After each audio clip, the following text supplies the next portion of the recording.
Okay. And then we'll start. Thank you. Appreciate you doing this. Oh, sure. I'll just talk to Andy like she's never been here before. Right. That's the goal. Yeah. And then we should be able to study it for the next several weeks. And like I said, the intention is for her to be the child ambassador. And Okay, we'll stand right here. Okay. Okay. So, welcome to LCI-713, and I'm Jerry Gilmartin, and I'll be your tour guide for today. So you can see in front of you, this is a landing craft infantry, and it was built in near Boston in 1944, and it was a veteran of the war in the Pacific, where it landed in the Philippines and in Borneo, and it was designed to carry 200 troops and land on the beach. And you can see here it's got the clamshell doors and the landing ramp that the troops would run down onto the beach. So we're going to go up inside the ship now, up the landing ramp. Make sure you hold on to the rail because it gets really slippery.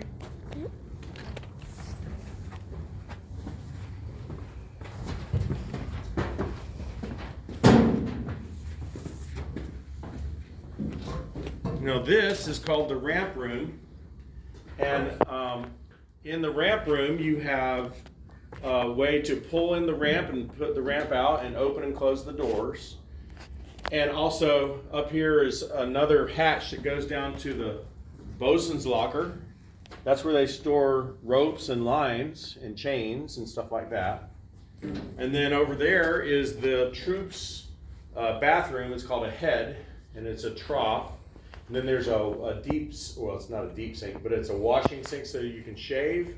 And there's a urinal, and there's a workbench over there. And those are cans of aerofoam, which is you use it to fight oil fires with. And then over here, you can see some spare magazines for the 20mm cannons that we have on board. And so yeah, there would have been 200 troops, and they would have had 4 different compartments where they stay in bunks. The first troop compartment is right here. It's called troop compartment number 1.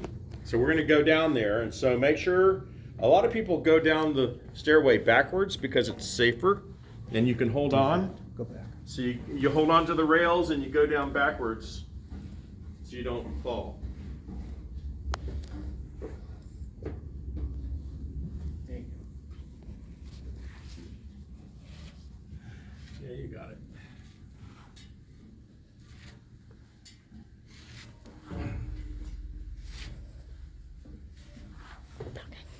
All right, so this is troop compartment number 1.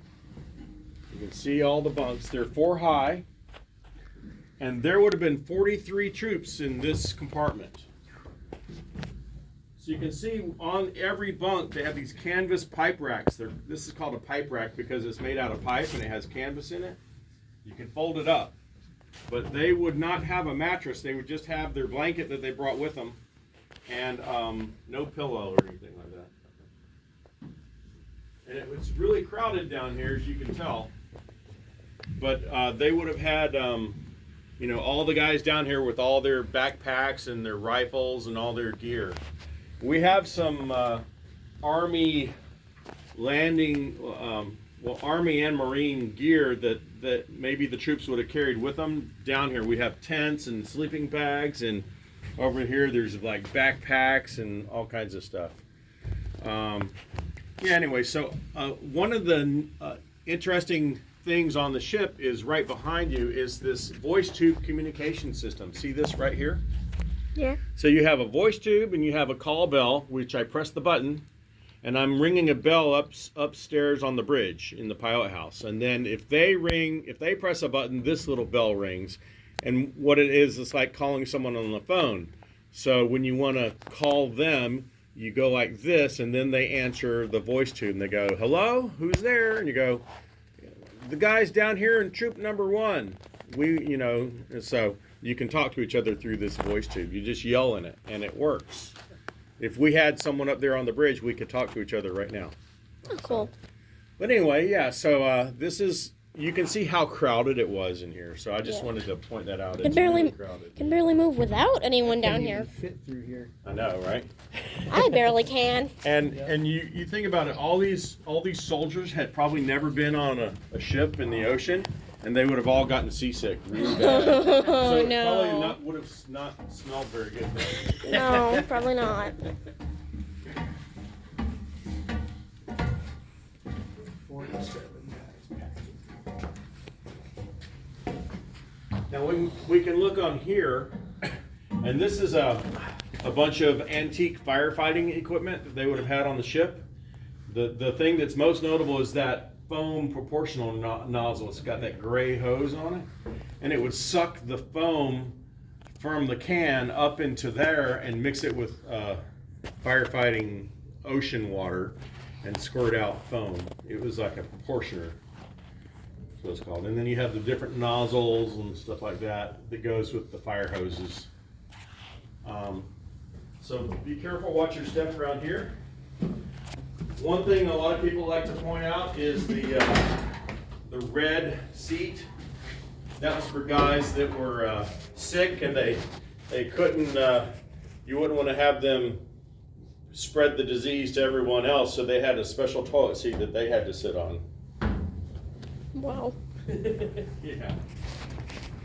Now up here this is called the well deck, and You can't see the phone very much. there's a winch right there underneath that cover, and that would be used to pull in the either the anchor on the bow or the landing ramp. If you look right here, is some rollers. See those rollers right there? That was for the wire that came off of the winch that goes to the ramp or the anchor. Cool. Yeah. Huh, okay. And then we'll go up here to the forecastle. So that's called the ramp room, and this is called the forecastle. Remember to be looking up at where you're going to.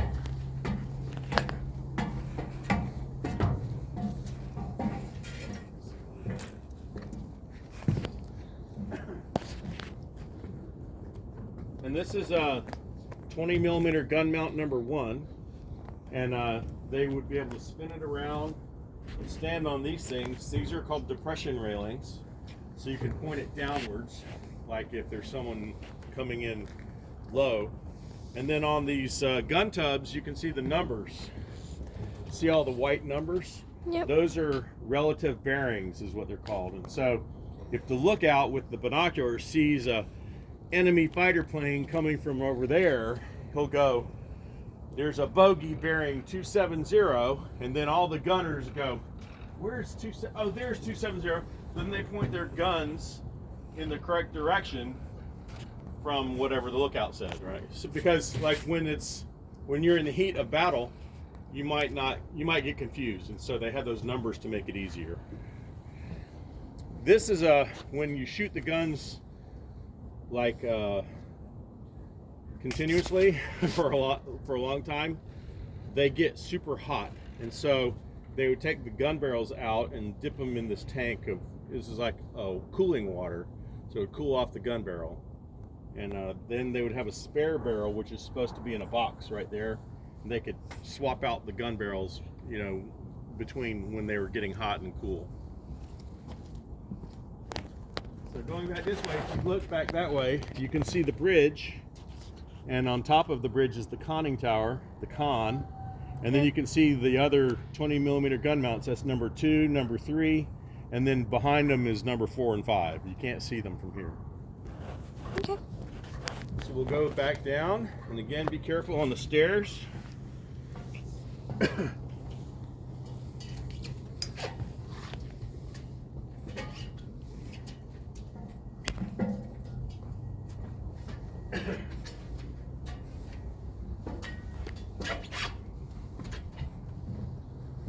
Now, the LCI-713 was, it's 158 feet long, and it weighs 200 tons, 220 tons, and it was built at a place called George Lawley and Sons Shipyard in Neponset, Massachusetts. So, and they brought it through the Panama Canal, and they were in the Pacific Ocean for the whole war, pretty much.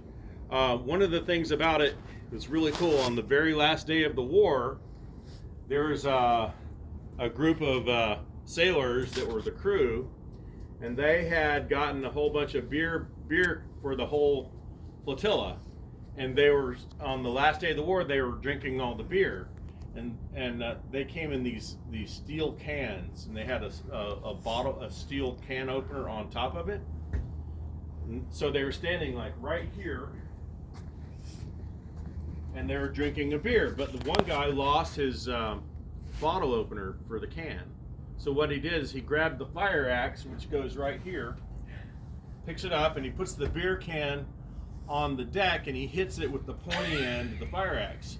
But he swung it way too hard, and he put a hole in the deck.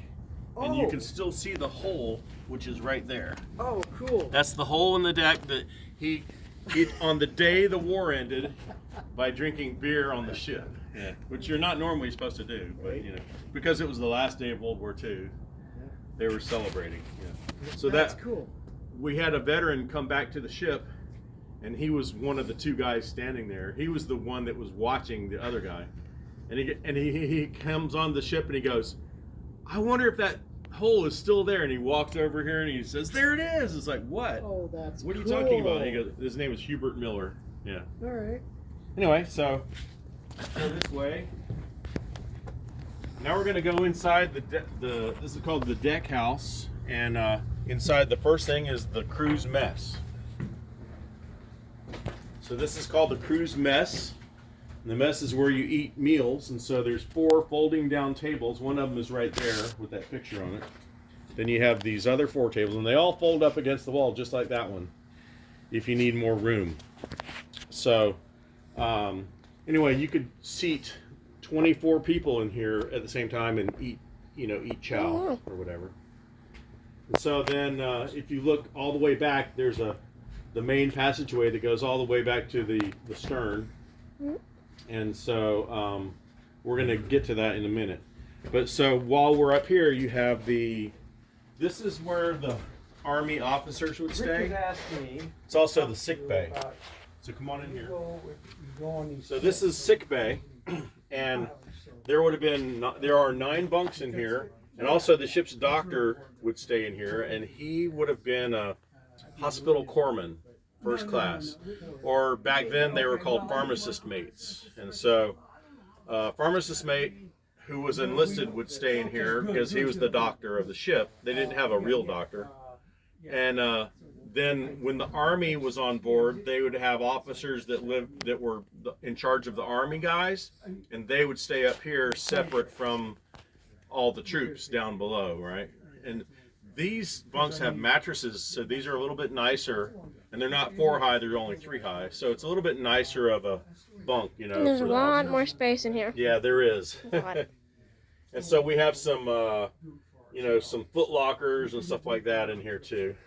And also there's a typewriter because the doc would have to know he'd have to be able to type. And so because he could type, the officers would make him do all the official paperwork for the ship. You know, he would be the ship's secretary too, because he knew how to type, right? And they didn't want to have to do it. Why don't the others know how to type? Yeah. So then over here is troop compartment number 2. Now this would have held 64 guys, right? So be careful going down the stairway again.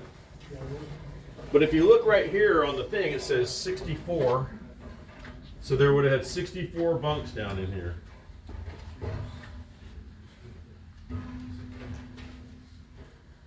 And we have this set up like a museum.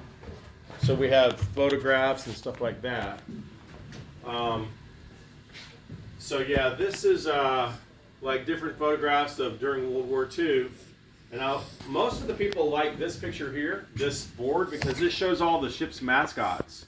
Like a lot of the ships would have dogs and cats and monkeys. Like there's a cute little dog right there named Willie. See, they even built a little doghouse for him. Then they have this dog here. And this LCI had a monkey. And I like that dog. That's on the 555. And then this is a really cute one. His name was Blackout. because he was a black lab. And yeah, but you know, it's always kind of cool to see how they're able to get dogs on board the ship. And then there's that dog there. But yeah.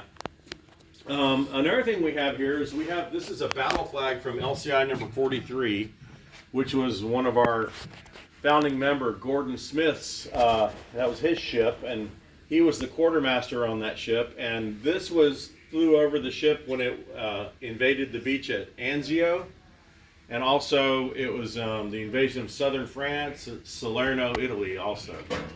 Let me see. Over here are some different pictures we have of British LCIs. So the British, we ended up sending about 100 LCIs to England so that they could use them in their navy.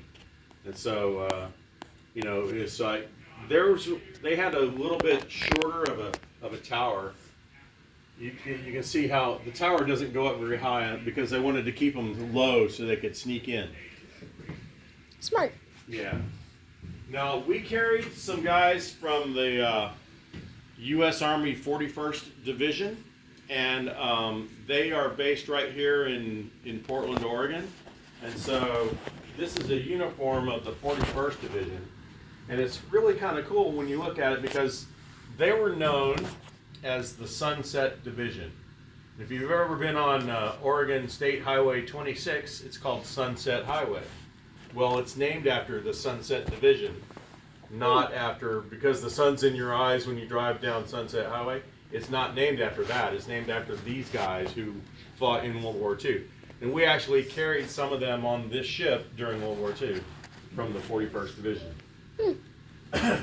This shows they had LCIs at D-Day when they landed in the beaches of France in Normandy.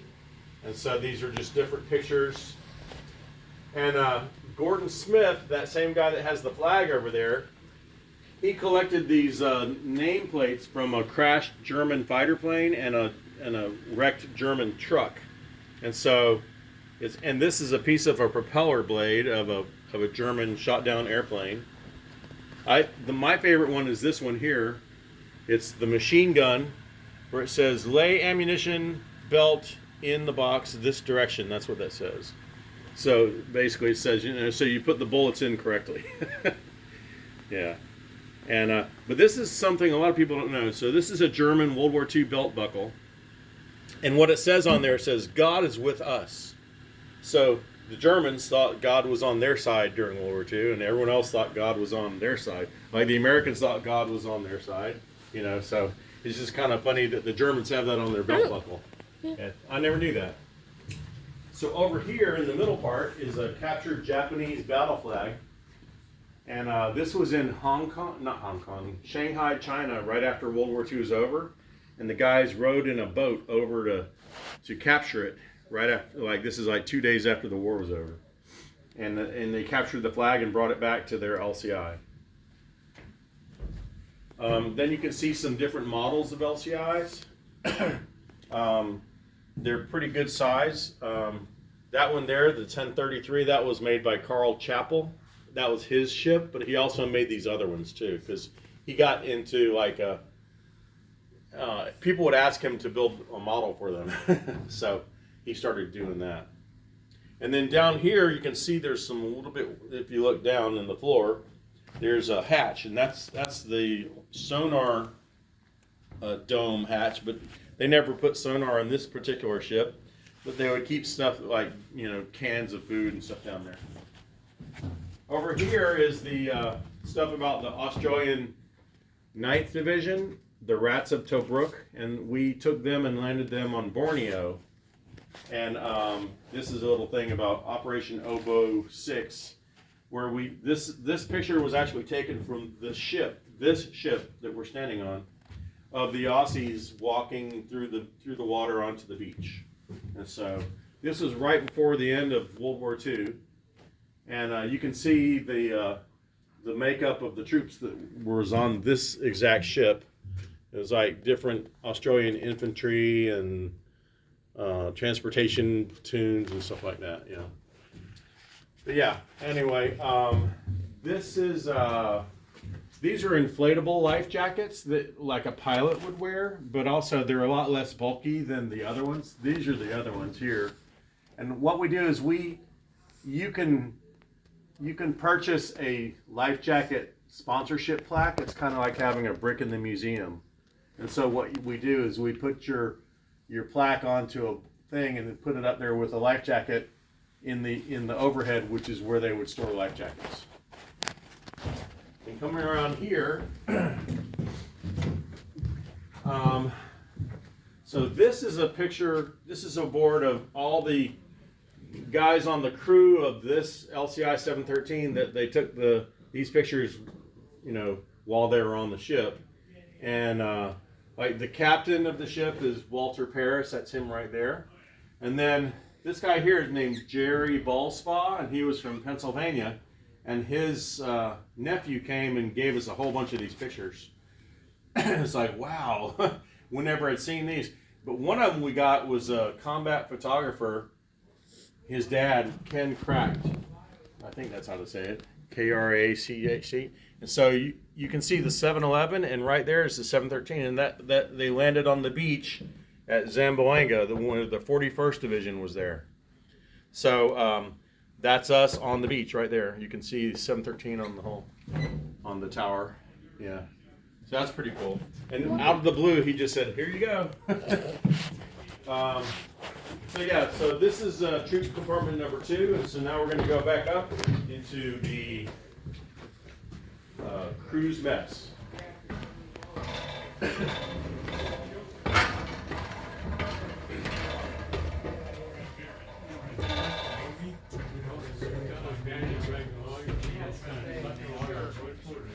Now, if you look down there, that's another troop compartment number 3.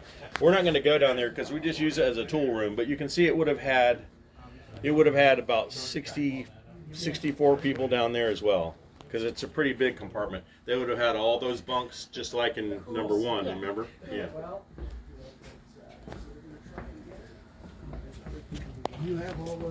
Now this is right off of cruise mess, and this is where we would keep foul weather gear and like pea coats and stuff like that. See these deck jackets, they're called. And also they would have kept in here the stuff that they would sell to make money, like you know, chewing gum and cigarettes and candy bars and stuff like that, and they would keep it in here and sell it. So this would be behind a locked door, you know. And only the doctor and the engineer officer were allowed to open the door. So, and this is the linen locker where they would keep sheets and towels and stuff like that. I think they're probably. And then over here is the engineer officer and the communications, the radio officer would stay in here. So this is 2 officers' bunks, and they had bunk beds, and they have their own safe, which is inside there, and their own hanging locker. And we have some donated uniforms from World War II that we have there in, you know, storage bags or whatever, so to keep them nice. And so this is a picture of the same compartment, except it's on a different ship, and you can see how they had 2 bunk beds. So what you have is Same thing, yeah. You have the ones that are running. Now this is called messing and clipping room, and so the reason why they call it messing and clipping is there would be a fold down table that you sit down and eat at, and then the clipping. This is a clipping table here, and what it shows is you would reload the magazines for the 20mm cannons on this table. So you'd have this loading frame, it's called, and you can see here this photograph of the guys sitting there, and they're loading bullets into the magazines of the 20mm, right? Just like that one, right? But yeah, so that's what they're doing, and so we have different parts of the 20mm cannon over here on this table, and we have a bunch of shells, so you can see all these shells that we have, different colors. And the different colors are kind of interesting because they mean something as far as what they have loaded in them. And we used to have a chart. I don't know what I did with it. I think it's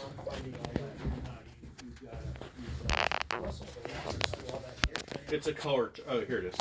So it says, you know, depending on what color is what it means. Like it's got tetrol or it's got you know, high explosives or whatever. So different colors mean different things. So we painted some of our 20 millimeters with different colors.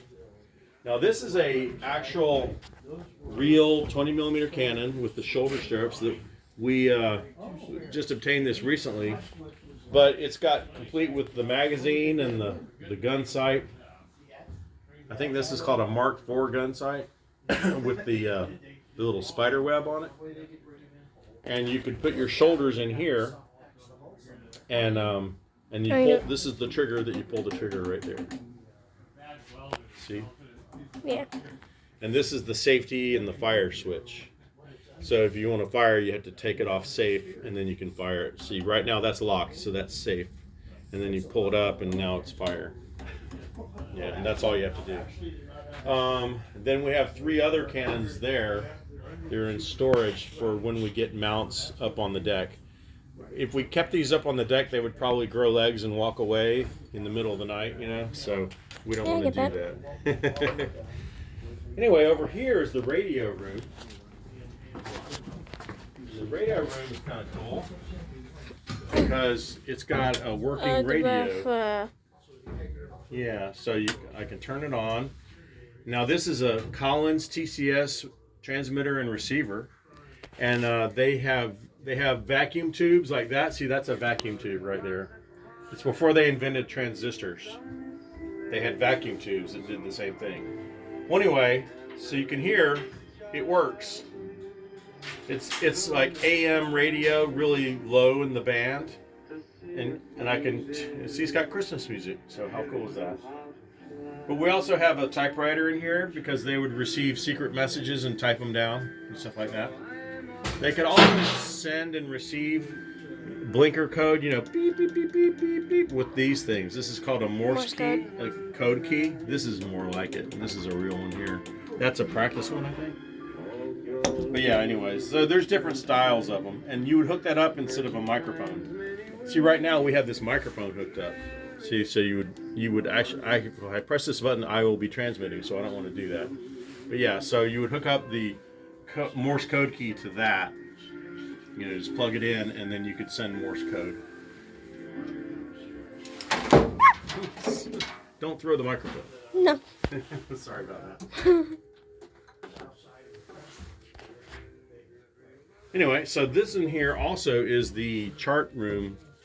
And they would keep the charts of where they were navigating to. It's like paint.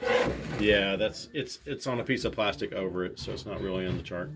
But this is a chart of Omaha Beach, which is in Normandy, where they landed on D-Day, right? And so you can see they had LCIs that landed on D-Day on Omaha Beach, and this is there's Dog Red sector, Easy Green, Easy Red, Fox Green, Fox Red.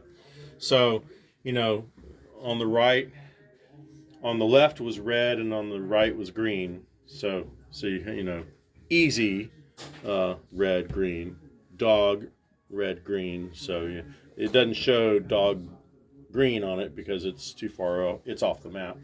But yeah, so that's what that's the worst beach was Omaha Beach of D-Day. Anyway, in here, because it was top secret, you can lock this door. See? We can lock the door here. And that's good because if we had some secret stuff, you know, that we had to protect, let's say the ship was getting invaded, so they have a machine gun here to defend the top secret information. Yeah. Okay. We figured out, what is this thing for? Because this was here. And someone said, it's a machine gun holder. It's like, what do you mean? You put the butt of the machine gun down there. A Tommy gun, yeah. So it's just that's like a flare gun. Okay. Yeah. So now, let's go down here. This is a cruise compartment. It's a lot nicer than the troops because the crew stayed on here all the time. They had 24 enlisted men crewmen. So be careful when you go down the stairs.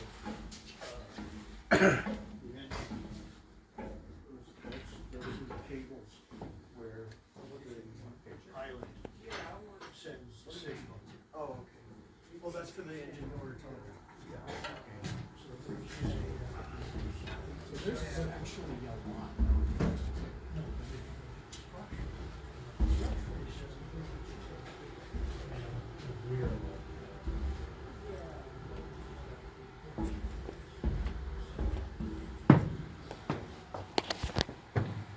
Okay, so this is crew's quarters, and they would have had three high bunks just like this. These are also pipe racks, but they have a mattress on them in addition to the canvas, and they have their own blanket and pillow, and they have their own locker they can keep all their stuff in because they're on here all the time.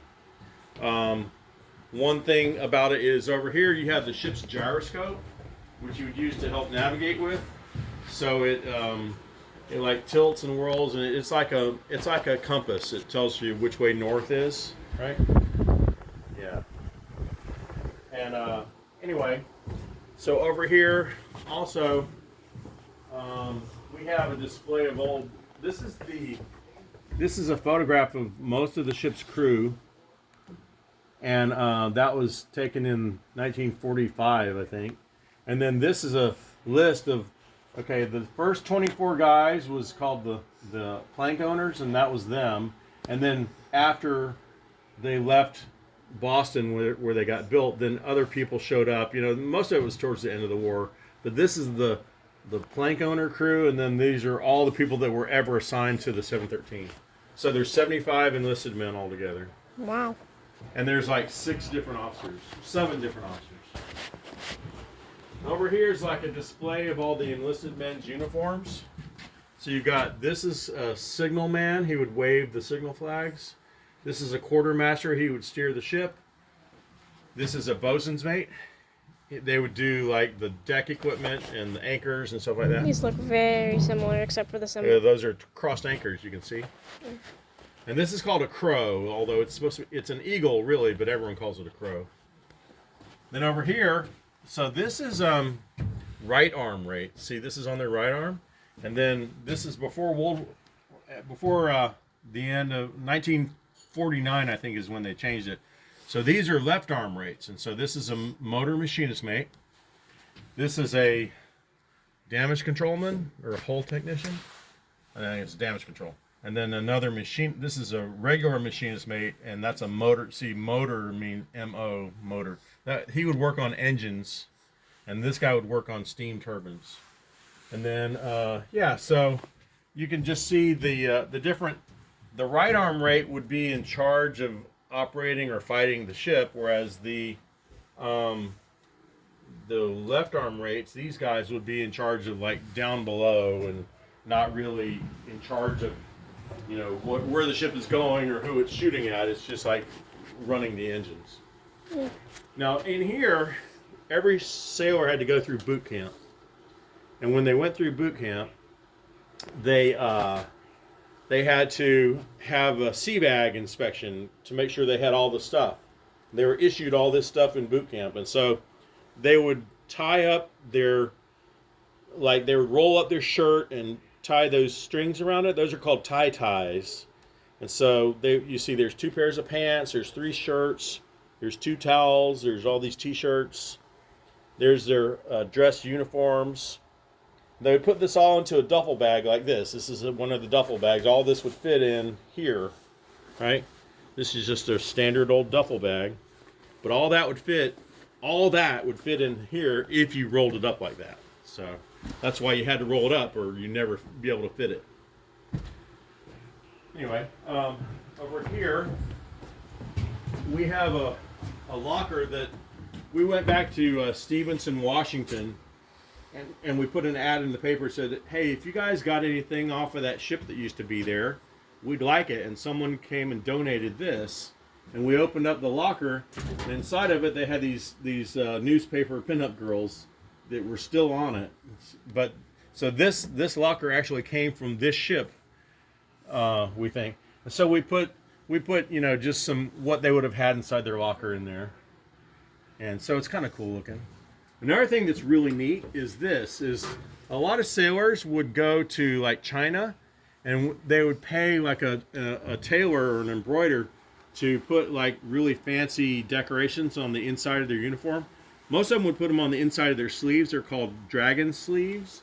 And you can see right up here, there's a dragon sleeve patch that it was meant to be sewn on the inside of your cuff. And so when you go on Liberty, you would turn your cuffs inside out, exposing that.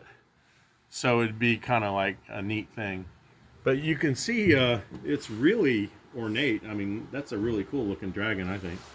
And obviously he had that done in Shanghai. But yeah, you can see there's 24 bunks down here, and you know, they had it a lot nicer than the troops did. Yeah.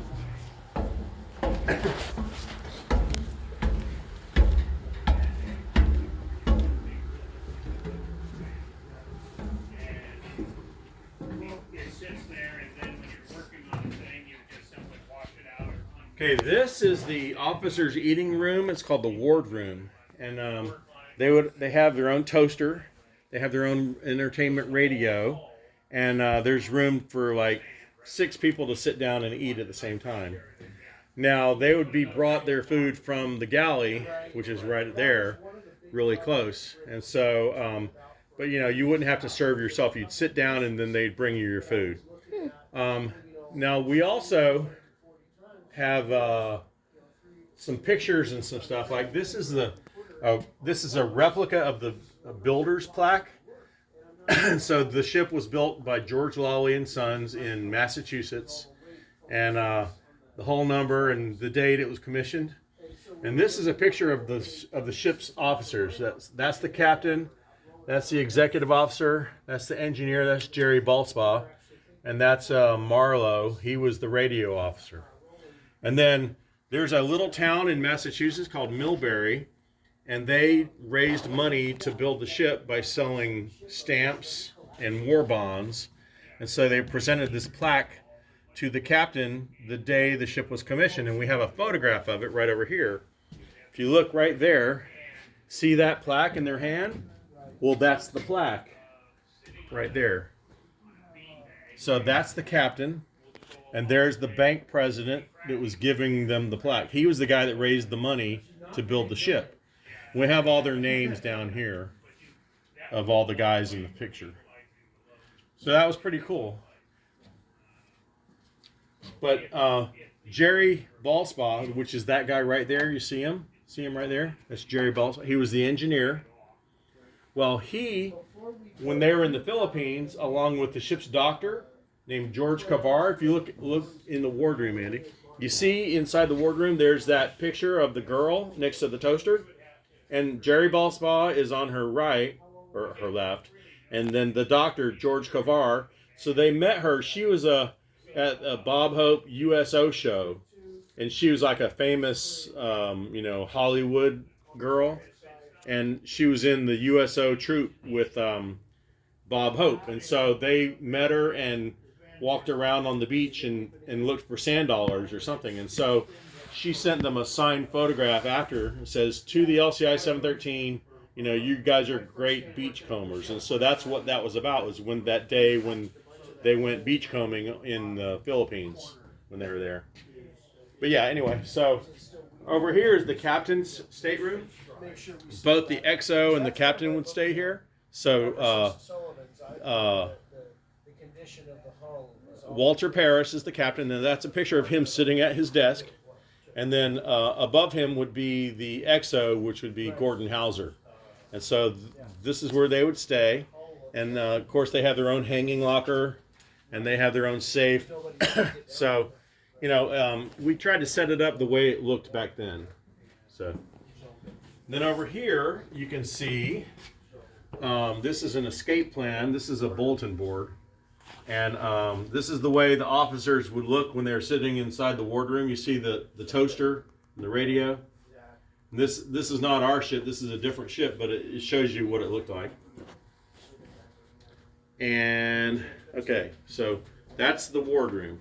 Then over here is the officer's bathroom. It's called the head. And they had an actual sitting down toilet. And they had a freshwater shower. So this would use fresh water and like normal, like at your house, but the the troops, the crew would have to take saltwater showers, which is not very fun. And you can see the medicine cabinet and the sinks and all that stuff. So, and then over here is the small arms locker, and we have some 45 auto pistols. These are all actually just BB guns; they're not real, but still they look cool. And they're kind of realistic looking anyway. They're cool as heck. Yeah, but they would have kept them in here. And then there one also kept some small rifles in there, but we're gonna have to rebuild this locker to make it bigger. Now back here is the passageway that goes back to troop compartment number 4, and it also goes room off a stairway down to the engine room, and then the ship's bathroom or the crew's bathroom is right here, crew's head. Now look here is the galley. So this is the serving line for the galley, and above the galley serving line we have some recipes for navy bean soup and SOS, which is everyone's favorite. It's basically creamed ship beef on toast. It's like it's like gravy that you put over. It's kind of like biscuits and gravy, but different. Have you ever had biscuits and gravy? Yes. Yeah, it's kind of like that. Plenty of times. And this is the authentic diesel-powered stove, and it's got an oven, and it would burn diesel fuel that they would use for the ship's engines. They would pump it upstairs up to the galley and put it in this tank here. See this pump?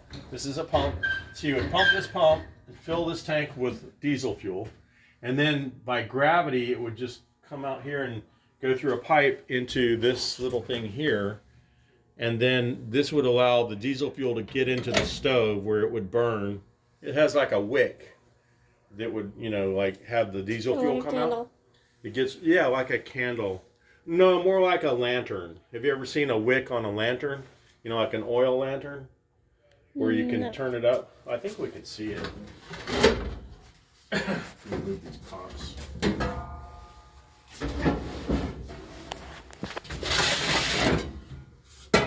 So to light the stove, you'd have to pick this up anyway. So down in there is where the wick would be. It's kind of hard to see, but yeah. It's really, this was an actual working stove, but we don't want to actually operate it because it would, we'd have to have a whole lot of diesel fuel on board, and we don't want to do that. So. But yeah, it's pretty neat because this thing would be like the heart of the ship, because everyone would gather around the hot stove. Because it's cold. You can see this picture here. He's baking a pie or something, and he's cooking some kind of like stewed apples. And this guy here is making some stew on an LCI, and you can see he's got the serving line is right there. Now something cool about the serving line is they have this Dutch door. So a Dutch door has a top and a bottom, right? And you can hook them together, or you can shut just the bottom. And that way people can bring their tray and put it right there, and then you can take the food out of the stove and put it on their tray. So we have those trays, right? They're these things.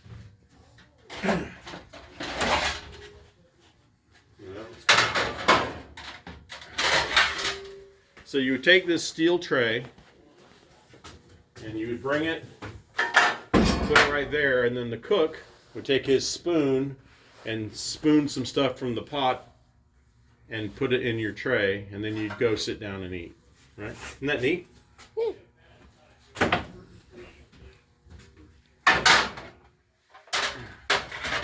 And everyone's favorite Spam that we would have here. Mm-hmm. This is modern Spam, but they had the real thing back then. And this is our new addition. This is a real Navy coffee pot, electric powered, and you could fill it up with water and make like 5 gallons of coffee. I don't know how much that is. It's probably like 3 gallons or something. But you can see this picture right there of the sort of the exact same pot, and they have a little sight glass on there. Now this is the walk-in refrigerator, but back in the day, they this was the walk-in refrigerator. So the cook who was cooking all the food in the kitchen, which is the galley, would go in there and get the food and cook it. But we use it as a real working kitchen so that when we have people volunteering on the ship, we can cook our own food, you know, and feed everybody. So this is, you look in there, instead of a refrigerator, it's got like a stove and, you know, a microwave and all that. Yeah, so it's not authentic, but that's why we can cover it up by shutting the door, right? And then now if you look here, this is on the 1091. This is what it should look like, see, it's got the wooden spike, the wooden, whatever, grids, and it covers over the cooling pipes for the Freon. This was Freon operated refrigerator is what it was. They did away with Freon, or they made it illegal. But yeah, anyway, so you can see there's a lot of old-timey stuff, and we found a picture of a guy on the deck of the 713 turning the crank of an ice cream maker just like this one.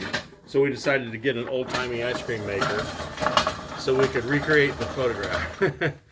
We haven't done the photograph yet, but you can see we have all these knives and cleavers. Now, these things here were donated from the same people that brought us that locker from Stevenson, Washington. Yeah. Had a whole bunch of old, you know, utensils that we think belong to this ship. So we put them on display wherever we could. And here's one thing that's really cool. So the Navy likes to drink a lot of coffee. And so what they would do is they would fill this thing up with coffee and then put it like that. And then you could shut the door, the Dutch door, and leave the coffee pot like this. And so anyone that wanted to fill their coffee cup would just go whoop, and fill up their coffee. So it's kind of a neat idea. So that's what this was made for. This was made for, you know, self-service coffee back in World War II.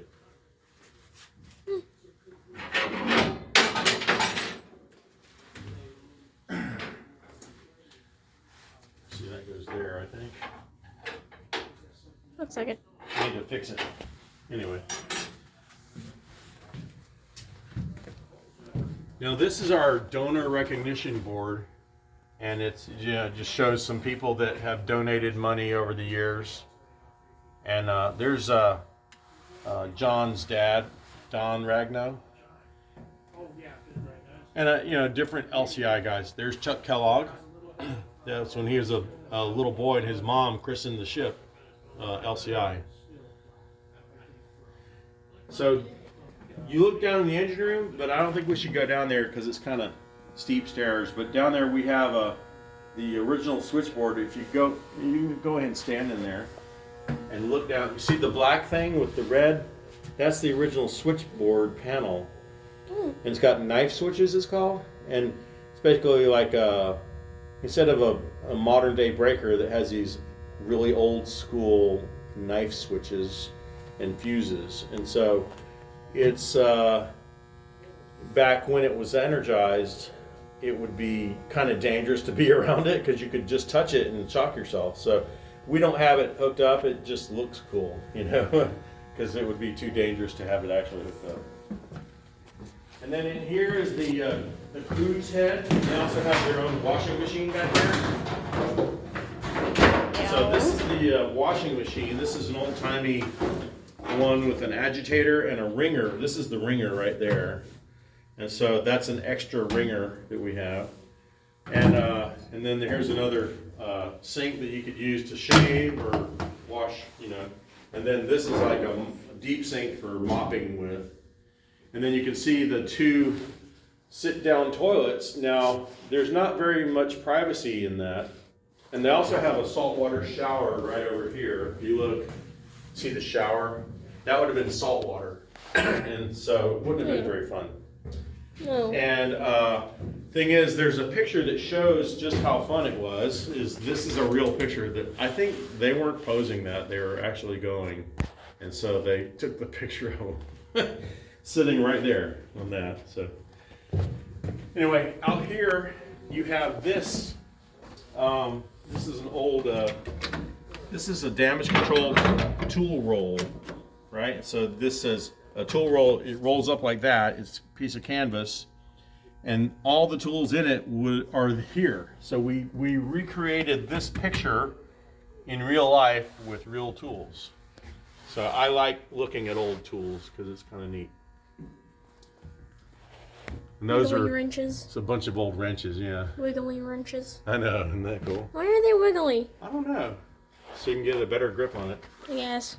But one of these things, that one there that has the rope on it, we actually found that when we were cleaning out the rust in the bilge of the engine room. We came across this axe.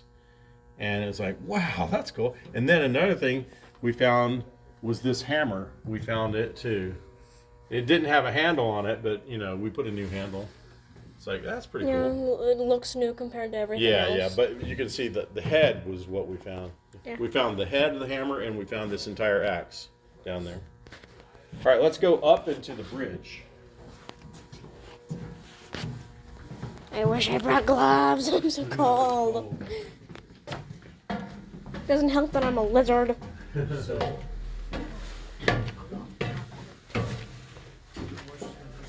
Oh, it's so much warmer up here. Well, I'm about to ruin that. I'm going to open this door so we have a little bit more light.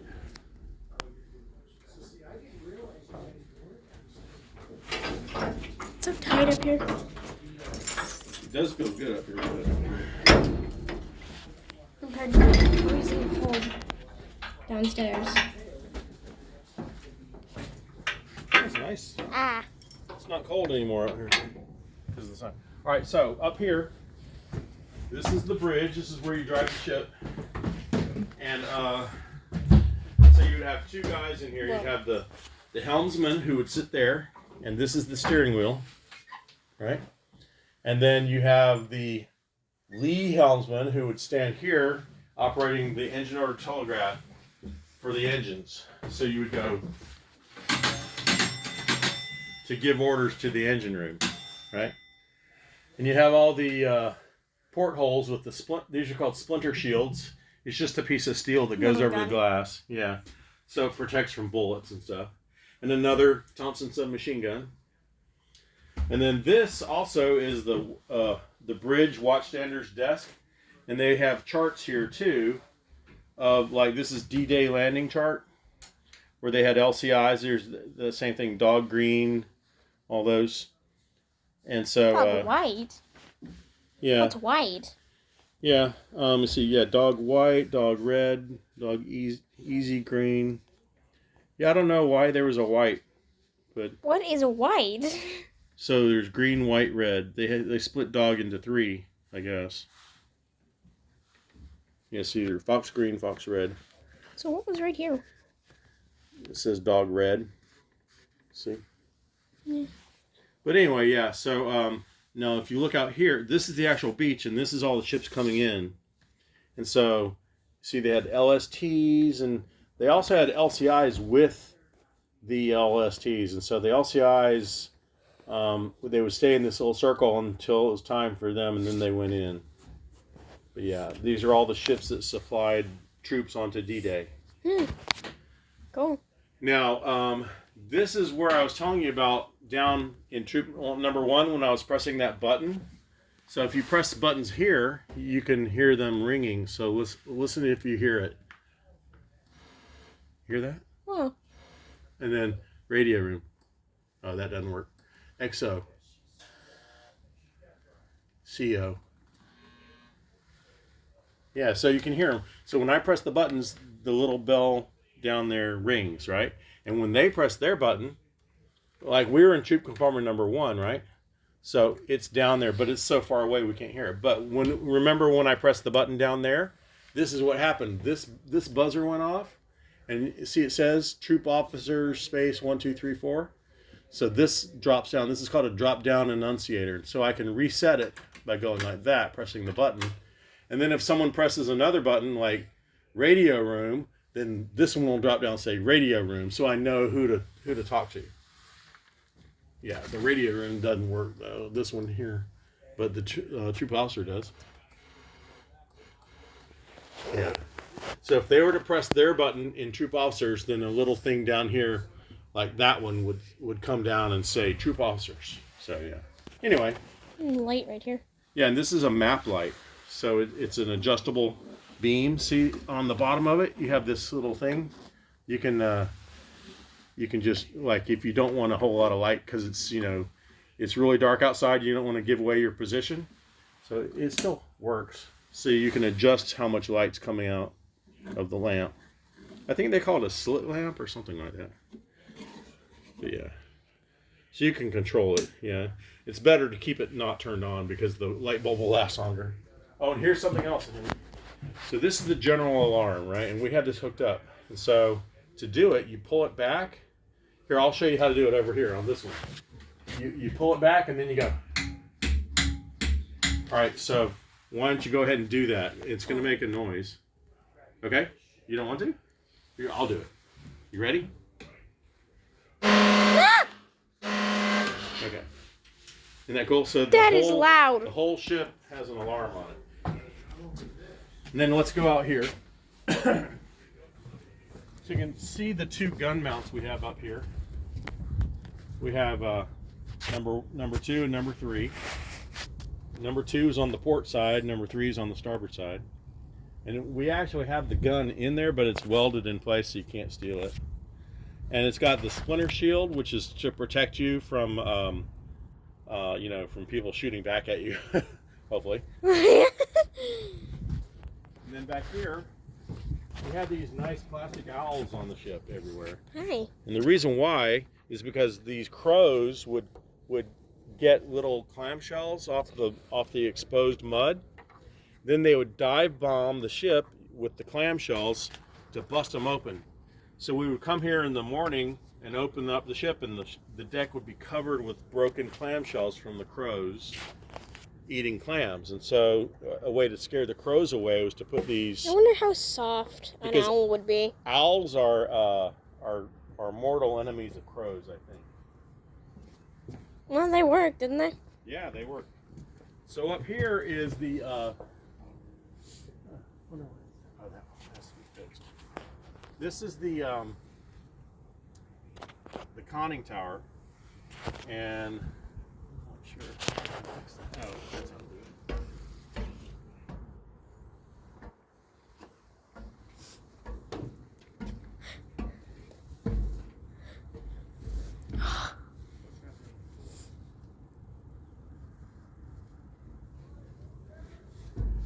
I gotta go down there and move the string so we don't trip on it.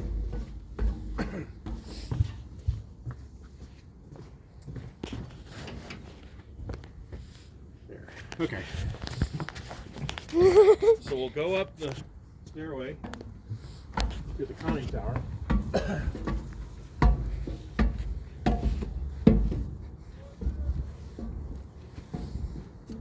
So high.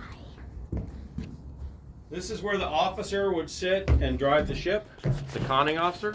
And he has his own desk. And he would sit here in this chair, which we took out to have been repaired. But it looks just like that chair. It's not much of a chair now. But he would sit there and he could see where he was going. And he would yell at the guys through those voice tubes down below on the bridge and tell them to turn. This is for a searchlight. I'll point it out to you. It was that black thing pointed out down there on the bridge, right below us, and it has it would mount right here, so you could send blinker code to other people. Over here is the crow's nest. You see in that little platform. Oh heck you could no! stand there and do this, with the signal flags. Oh heck no! And nope. He would sit there when he wasn't up there. I'm good, thanks. And then you can see the radio antenna. And here's some voice tubes where they could talk to the guys down below through these voice tubes. You see them? Huh. And there's another voice tube that we need to make for right here. It would come up and come over, be like a brass, like a cheerleader's megaphone, like shaped like a cone. And you could yell into it and the guy down below could hear you. This thing here is where that compass would sit, that big magnetic compass. It's got the binnacle, it's called. So the binnacle It's supposed to be mounted there, but it's too valuable to leave up here, so we don't. Yeah, can't have it being visible. Yeah, even though it's really heavy and it would be hard to steal, I'm sure the people around here would figure out a way to steal it. Yeah. And it's worth a couple of $1,000s at least. So. Oh wow. Okay. Yeah. Yeah. Best to keep that safe. Yeah. Now over here is this is called a flag bag. And you can see A, B, C, D, 1, 2, 3, 4, 5. So this is actually used to hold the signal flags. I feel like it fell down. Like what? What? Huh? No, it didn't. No, I was thinking it fell, but it didn't. So anyway, you would put the flags in here, and then when you would want to raise the signals, you could hook them onto these ropes and then take them up there. And these little white ropes are where we would, so you hook them up to this thing here, and you raise the flags up and fly them to send signals. You know, like you could send messages using the flags. What? And back here is, this is the new thing. It's called the towing spar. And what it is, it's a thing that you would tow behind the ship. And it would let the guys know who are behind you trying to follow you that you were exactly 200 yards away. So look at this diagram. This is how it works. So we would tow this behind us 190 yards. And then it sends up, the tail of that sends up a spray of water into the air that you can see. And so the ship behind us that's trying to follow us would keep that spray just in front of them. And that way we would maintain the distance between this ship and this ship is exactly 200 yards as long as he kept within sight of that spray. Now you could see that spray, like let's say it was really foggy. You couldn't see this ship in front of you, but you could see that spray because it's really close. So they would put this out during the fog. They called it a fog buoy, but the Navy calls it a towing spar. So it's to help you maintain your position in a convoy. You ever heard of a convoy? Yeah. Yeah. So this would what a convoy is, to help you keep your spot in the convoy. Okay. So that's kind of cool. Seems like my dad's getting a tour as well. Do what? Seems like my dad is getting a tour as well. Oh yeah. Now back here we have two more guns that we don't have it mounted yet, but they would have been having two more. Why is there a coffee can there? To keep water out of the hole that's there. Oh, okay. There's like a hole that goes through the deck where electricity comes up. Oh. And this is a place where they would have more spare wire rope anchor cable, or just regular fun. manila rope.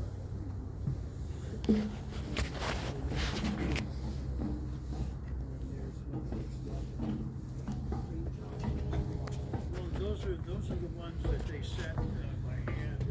And this is the fantail, they call it on a ship, is the back end of the ship, is the fantail, or the stern. And underneath here is a big anchor winch that you could use an engine to pull the anchor up on the back. Let's go back and look at the anchor on the back, on the stern. Yeah, see, this is right now. I think I may have the break. This is the anchor cable, right? Now, if you step over it and stand right up against that chain, you all right? Drop my phone, you're going swimming. And you see the anchor right there? See it? There's the anchor. So you use this winch, you use the winch to pull in the anchor. So anyway, but that's And we got Steve to actually get it working. So this actually works now. So we can actually drop and retrieve the anchor. We did. Yeah, it actually has happened this year. Yes, we dropped it 30 feet of water. Pretty cool. And this is the escape hatch for the rudder room, the lazarette it's called. And so this is the way they would get into it. You know, like in an emergency, they would have to get out of there. It's locked up, but we'll go it from underneath and look at it. And this is called the ship's small boat, is a wherry or a rowboat. And there also would have had these two of these balsa wood life rafts that hold 25 people, which is what this is right here. See up under here, the life raft. It's a big life raft. And now also this thing here, they would keep potatoes and onions in this. This is the spud locker, it's called. Basically, you would just fill it with potatoes and keep it out here. What's the chain for? That's to put. I had a pin that would go through there, and the pin came off. I don't know what happened to it. It's just a way to keep Chain's keep all it. sticky. See, there used to be one of these. Yeah, see, you go like that, and then you put that through there.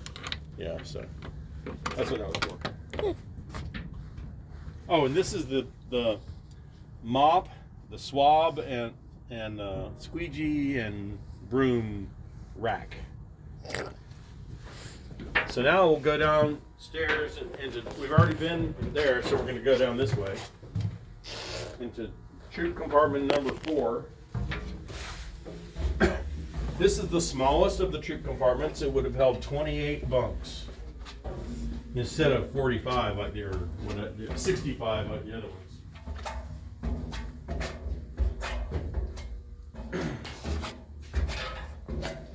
And see, there's 3 bunks right there. So this whole thing would have had 3 high bunks instead of 4 high, because it's not tall enough to have 4 high. You'd constantly bang your head if there's 4 high. Yeah. See, here's another voice tube. What is So that? we have a so they could yell to the bridge. And there's the buzzer. Yeah. Yeah. So yeah, it probably. Oh, I heard it. You hear it? Yeah. So that's pretty That's cool. hard. Then over here, this is like some welding equipment and some binoculars and a sextant, stuff that they might have had on the ship.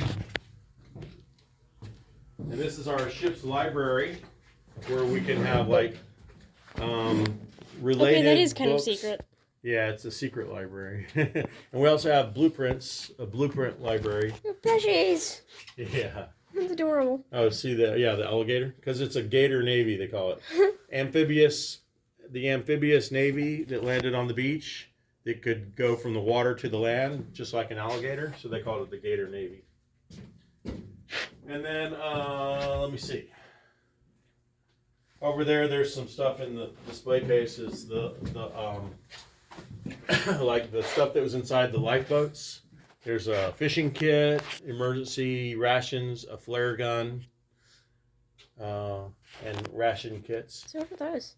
That is a knot example, how to tie different knots, navy knots, and fancy knots. That looks like a radio man. That's a radio man rating badge, is what that is. Yeah, so you could make all kinds of cool stuff. And then back here is the this is the dry storage locker, where we would keep like canned food and stuff like that, and dried food, and you know, they would have kept it locked up most likely. And then right here is the ammunition locker. And this is where we would have kept all the ammunition for all the cannons. And you can see those, they go from floor to ceiling. And it's Holy cow. pretty. There's like 100 boxes of 20 millimeter ammunition inside here. So yeah, and it would have been something that you can, in case it gets too hot, you could flood it with water. See this red box? It's like in case of emergency, break glass. So you would break the glass and open that valve, and then if you look up, see the red pipe with the holes in it? That's like a sprinkler, and it would spray water in here and cool everything down so it wouldn't explode. So that's kind of important. And yeah, you have the safety regulations for ordnance. Just kind of letting the camera sit on that for a minute. Yeah.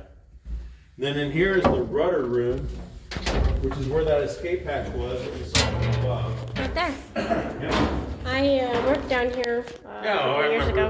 I've seen a picture of you working on there.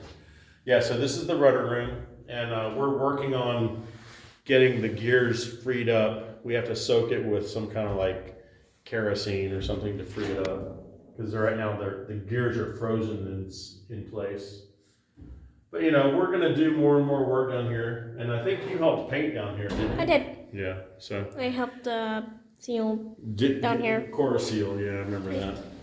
Yeah. Right there There's is a lot particularly of one. stuff that needs to still be Hold done. on. Let me show you where I worked. Okay. One of them was right over there. Right over there, yeah. And then Got in that pocket. And then outboard there. right there. Oh, okay. Yeah, look at the camera. Right. Yep, I see it. Wow. It still looks good. We need to paint regular paint down there next. Yeah,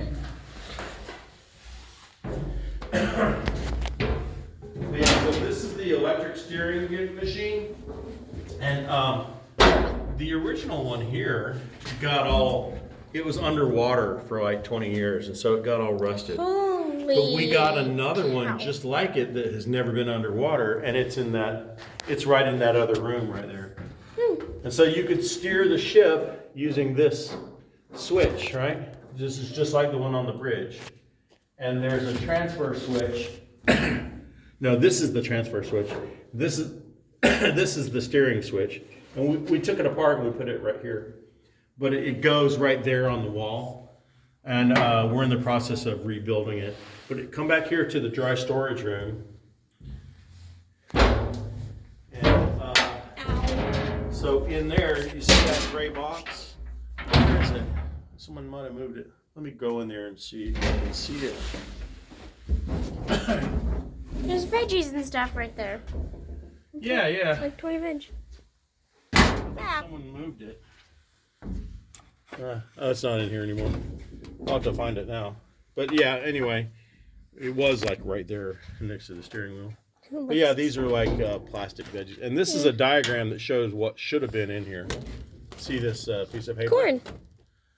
See, like this one would have been figs and cherries and apricots and blueberries and peaches, all kinds of fruit. What's that? But they would have been in cans. So yeah. Oh, and this is something really cool.